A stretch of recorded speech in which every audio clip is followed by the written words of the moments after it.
여러분 하루하루의 삶 가운데 하나님께서 동행하여 주셔서 모든 성도님들을 축복하여 주시고 하나님과 동행하는 축복이 삶 가운데서 넘치기를 예수님의 이름으로 축복드립니다. 오늘 하나님께서 주시는 말씀은 신명기 25장 1절부터 10절 말씀인데 제가 먼저 봉독해 드리겠습니다. 사람들 사이에 시비가 생겨 재판을 청하면 재판장은 그들을 재판하여 의인은 의롭다 하고 악인은 정죄할 것이며 악인에게 태형이 합당하면 재판장은 그를 엎드리게 하고 그 앞에서 그의 죄에 따라 수를 맞추어 때리게 하라. 40까지는 때리려니와 그것을 넘기지는 못할지니 만일 그것을 넘겨 매를 지나치게 때리면 내가 내 형제를 경히 여기는 것이 될까 하노라.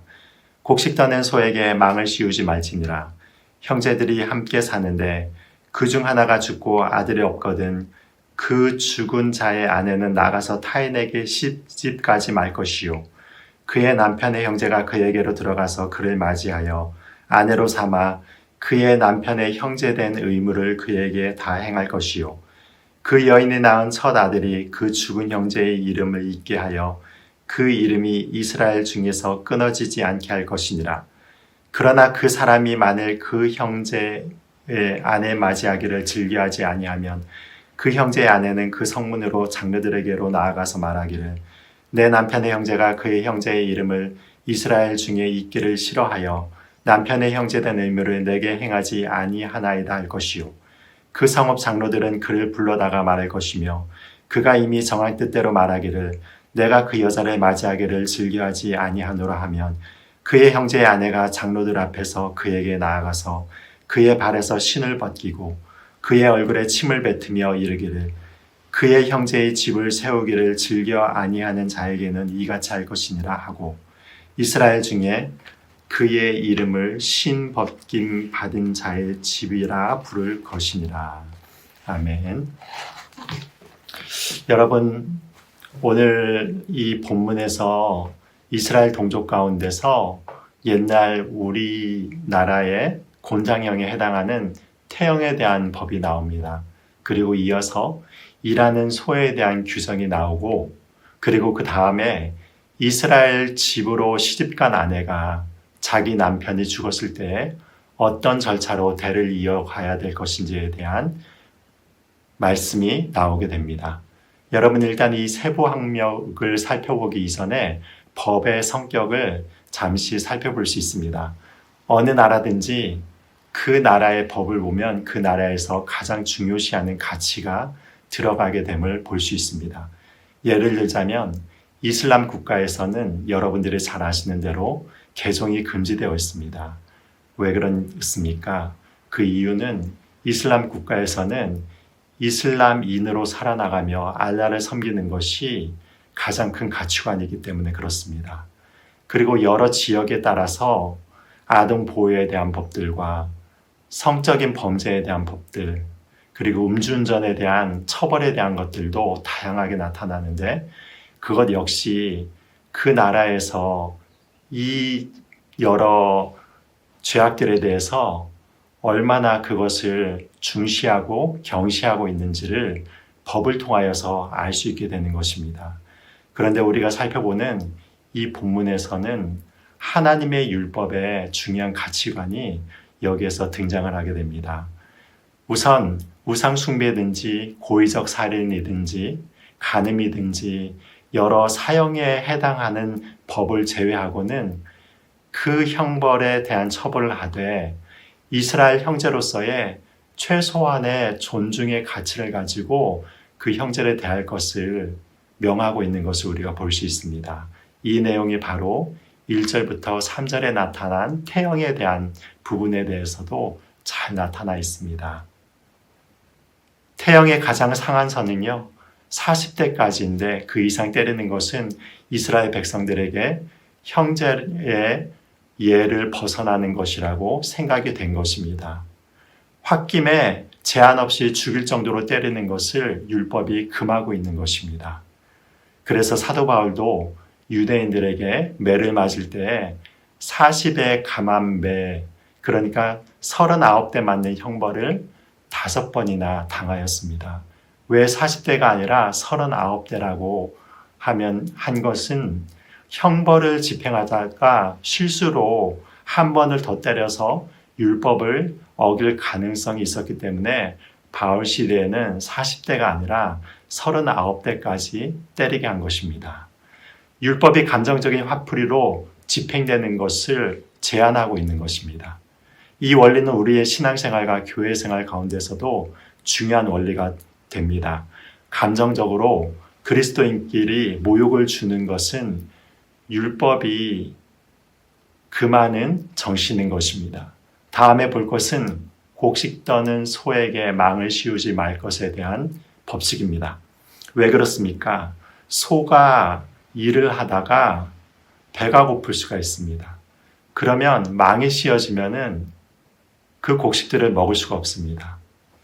아무리 말 못하는 소의 주인이라고 해도 하나님인 이런 짐승에게까지 무자비하고 인색한 마음을 기뻐하지 않는다는 것입니다. 그 율법의 정신이 우리가 살아가고 있는 모든 환경과 피조물에게까지 적용되어야 한다는 말씀입니다. 이 말씀을 의지하여서 고린도전서 9장을 보면 사도 바울이 복음을 전하는 사역자들에게 복음을 들은 자들이 행하는 물질의 나눔이 결코 하나님의 율법의 정신에 어긋나는 것이 아님을 보여주고 있습니다. 고린도전서 9장 11절을 보시면 사도 바울은 우리가 너희에게 신령한 것을 뿌렸은즉 너희의 육적인 것을 거두기로 과하다 하겠느냐라고 고린도인들에게 물어보고 있습니다. 그리고 이 원리는 사역자들과 성도들에게만 적용되는 원리는 아닙니다.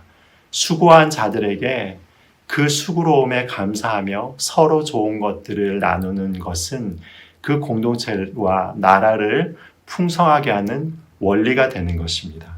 그래서 사도 바울은 경제적으로 심히 어려움을 당하는 이스라엘 땅의 교회들을 이방인 교회들이 연보로 돕는 일을 적극적으로 행하였습니다.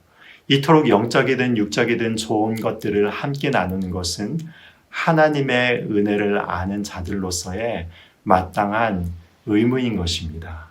마지막으로 이스라엘 여인 중에 일찍 과부가 된 자들을 그 시댁에서 어떻게 은혜를 베풀 것인가를 말씀하고 있는 본문입니다. 형제들이 함께 사는데 어느 한 형제가 갑자기 죽었습니다. 그러면 그 형제의 아내를 다른 살아있는 형제가 아내로 맞이할 것을 명령하고 있습니다. 당시 이스라엘의 가부장적인 사회에서 여인들에게 남편이 없으면 사회적인 보호를 받을 수 없습니다. 생계도 막막해질 수 있습니다. 다른 한편 그 죽은 형제의 이름이 이스라엘 족속 가운데 사라지게 되는 것입니다. 또 다른 한편으로 사별한 과부가 다른 이스라엘 집안의 아내가 된다는 것이 집안을 벗어난 여러 복잡한 남녀 관계와 이스라엘 집안 간의 여러 복잡한 문제들이 생길 수 있게 되는 것입니다. 이런 부분들을 다 고려하여 만든 법이 바로 이 계대 결혼 제도인 것입니다. 그런데 이 의무를 그 형제가 지키기 싫어하면 어떻게 되는 것입니까? 그의 형제의 아내가 장로들 앞에서 그 거부한 형제의 발에서 신을 벗기고 그 얼굴에 침을 뱉었습니다. 그리고 그의 형제의 집을 세우기를 즐겨 하지 아니하는 자에게는 이같이 할 것이니라 라고 이야기를 하고 그 집이 신 벗김 받은 자의 집이라고 불러서 그 수치를 집안이 담당하도록 하였습니다. 자기 이익과 기분을 위해 형제의 의무를 이행하지 않는 자들이 당한 수치를 집안 전체가 담당하게 한 것입니다. 여러분, 그런데 자신이 손해보는 것을 계산하지 아니하고 하나님의 이 율법을 충실하게 이행하여서 아름다운 이름을 얻은 자가 바로 룻을 맞이한 보아스였습니다. 그리고 그 아름다운 자비의 마음 가운데 아이가 생기게 되는데 이 아이가 바로 오벳이 되고 오벳이 이새를 낳고 이새는 바로 다윗을 낳아서 다윗의 후손으로 예수님이 오시게 된 것입니다.